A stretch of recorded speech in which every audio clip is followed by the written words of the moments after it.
कक्षा 10वीं की स्टूडेंट फाइनली आपका वैसे यहाँ पे हिंदी का अक्टूबर महीने का मासिक टेस्ट पेपर लेके आ चुके हैं। आप लोग बहुत सारे यहाँ पर कमेंट कर रहे थे कि हिंदी विषय का मासिक टेस्ट पेपर लाओ, तो फाइनली आपका टेस्ट पेपर आ चुका और साथ ही आपको बता दें पूरा आपका यहाँ पर रियल टेस्ट पेपर है।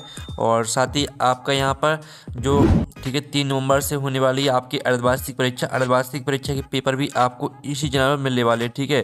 तो आप यहाँ पर चैनल को सब्सक्राइब कर लीजिए और साथ ही वीडियो को लाइक कर लीजिए। और 20 में 20 अंक लाना चाहते थे इस वीडियो को ध्यान से देखना और साथ ही इस वीडियो को आप अपने दोस्तों तक जरूर शेयर कर दीजिएगा जिससे वो भी 20 में 20 अंक ला सके। साथ ही आपको कक्षा 10वीं के अक्टूबर महीने के सभी विषय के जो मार्कशीट टेस्ट पेपर है वो आपको हमारे चैनल पर मिल जाएंगे, हमने अपलोड कर दिए हैं। तो चलिए आपका हिंदी विषय का जो टेस्ट पेपर है वो हम यहाँ पर देख लेते हैं। तो पहला आपके यहाँ पर यह सही प्रश्न हल करना अनिवार्य है, ठीक है। प्रश्न पहला था सही विकल्प का चयन कर लिखिए जो कि 2 नंबर के रहने वाले हैं। तो आपका का आता जिनंत का कौन सा उपन्यास मन्नू भंडारी को पसंद था। तो आपका आता सुनीता, बा आता परख, सा आता त्यागपत्र, तो दा आता भाभी। तो यहाँ पर जिनंत का कौन सा उपन्यास मन्नू भंडारी को पसंद था, तो इसका आंसर आपका सुनीता हो जाएगा।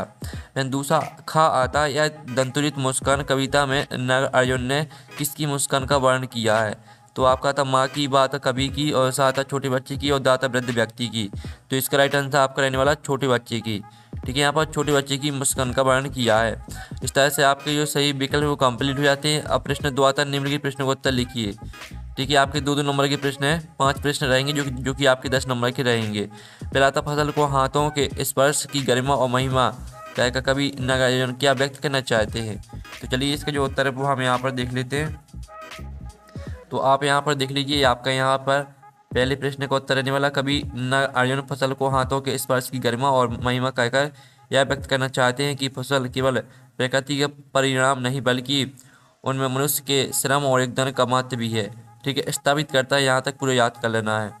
फिर आपका यहाँ पर आता है कवि नागार्जुन ने फसल को हजार हजार खेतों की मिट्टी का गुणधर्म क्यों कहा है। तो इसका उत्तर भी हम यहाँ पर देख लेते हैं। तो आप यहाँ पर देख लीजिए कवि नागार्जुन ने फसल को हजार हजार खेतों की मिट्टी के गुणधर्म इसलिए कहा क्योंकि फसल किसी खेत या एक प्रकार की मिट्टी की उपज नहीं होती। फसल के उगने में देश के विभिन्न भागों की विभिन्न गुणों वाली मिट्टी का योगदान होता है, ठीक है। समृद्धि का मूल आधार है, यहाँ तक याद कर लेना है। फिर आपका यहाँ पर आता है मन्नू भंडारी के पिता ने आर्थिक व्यवस्थाएं कभी अपने बच्चों को क्यों नहीं बताई। तो तीसरे प्रश्न का आंसर देख लीजिए मन्नू भंडारी के पिता अपनी आर्थिक व्यवस्थाएं कभी अपने बच्चों को नहीं बताते थे ताकि बच्चों की पढ़ाई लिखाई और सामाजिक प्रतिष्ठा को कोई आँच ना आए। वे चाहते थे कि बच्चों का विकास स्वस्थ वातावरण में हो और इन चिंताओं से मुक्त हो रहकर अपने भविष्य पर केंद्रित कर सके।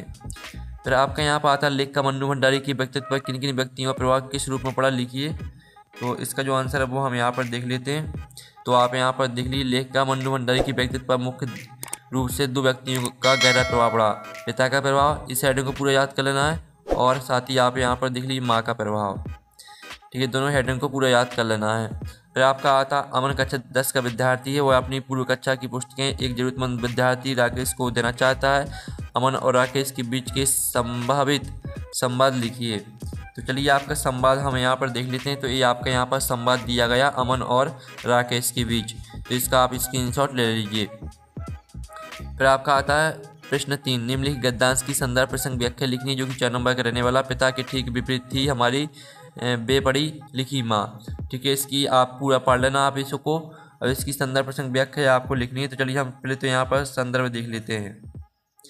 तो आप यहाँ पर देख लीजिए ये आपके यहाँ पर संदर्भ दिया गया है। यह गद्यांश मन्नू भंडारी द्वारा रचित एक कहानी या भी नमक पाठ से लिया गया है। साथ ही इसका प्रसंग देख लीजिए और व्याख्या, ठीक है। इस तरह से आपका इसका आंसर हो जाता है। आप इनका स्क्रीनशॉट ले लीजिए एक साथ इतना, ये आपका यहाँ पर आंसर कंप्लीट हो जाता है। और फिर जो आपका यहाँ पर आता है प्रश्न 4 निम्नलिखित काव्यांश का संदर्भ प्रसंग आपको व्याख्या लिखनी है,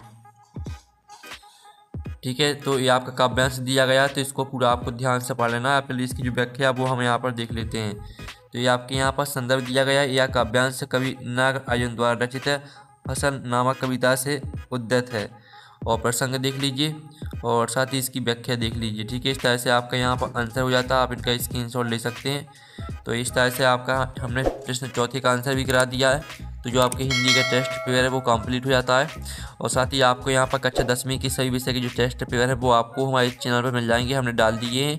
और PDF आपको चाहिए तो PDF मिल जाएगा आपको टेलीग्राम ग्रुप में, ठीक है, टेलीग्राम ग्रुप की लिंक वीडियो के डिस्क्रिप्शन दी रखी है, तो आप ज्वाइन कर लीजिए, आपको टेलीग्राम में PDF मिल जाएगा।